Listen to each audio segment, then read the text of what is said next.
Hi friends, చూడండి ఈరోజు మా ఇంట్లో జమ్మి పిట్టలు ఇవన్నిటిని ముందే కాల్చి ఇస్తారు మనకు. ఇవి ఇట్లా కట్ చేసుకోవాలి. మూతులు, తలకాయ 3 ముక్కలు చేయాలండి. దాని లోపల ఏమైనా గలీజ్ ఉంటే మనం ఇలా తీసేసుకోవాలి. కడుపులో గలీజ్ ఉంటుంది కదా, కొంచెం అదంతా తీసేసుకొని నీట్గా చేసుకోవాలి. ఇవన్నీ ఇది జమ్మి పిట్టలు కదా, టేస్ట్ మాత్రం బాగుంటది.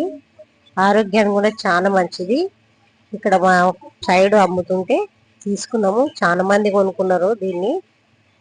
అన్నిటినీ సాఫ్ చేసుకొని మనం ఫ్రై లాగా చేసుకోవాలండి. వాటర్ ఏమి వేయొద్దు దీంట్లో.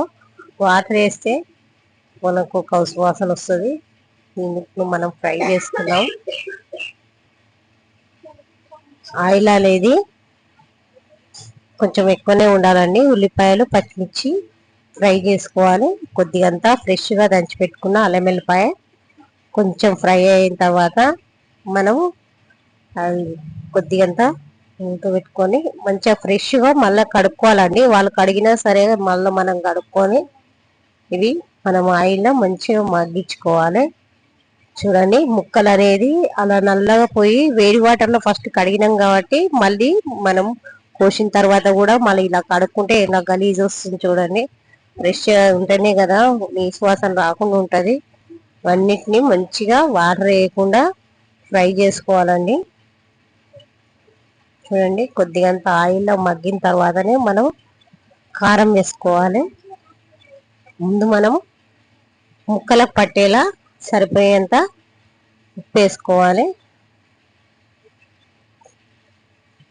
నేను ఇవి మనం మళ్ళా కొద్దిగంత పసుపు, కొంచెం అంత కారం కూడా ఇప్పుడే వేసుకోవాలండి. ఎందుకంటే కారం ఆయిల్లో మగ్గుతేనే కదా ముక్కలకు అనేది పట్టేది. కొద్దిగంత పసుపు, కారం మనకు టేస్ట్కి సరిపోయేటట్టు కారం, ఎందుకంటే కొంచెం నీసువాసన రాకుండా ఉంటుంది కాబట్టి కొంచెం ఎక్కువనే వేసుకోవాలి. గరం మసాలా కూడా వేసుకొని మనం ముక్కలు మంచిగా ఆయిల్లో మగ్గేలా పెట్టుకోవాలండి. వాటర్ ఏమి వేసే అవసరం ఉండదు. చూడండి ఎలా ఫ్రై అయినా రెడీ అయిపోయింది. ఎలా వచ్చిందో టేస్ట్ చూసి చెప్తాను. చూడండి, ఇది నేను ఫస్ట్ టైం తినడము, కానీ ఇంత ముందుకు మా ఆయన తెచ్చినా నేను తినలేదు.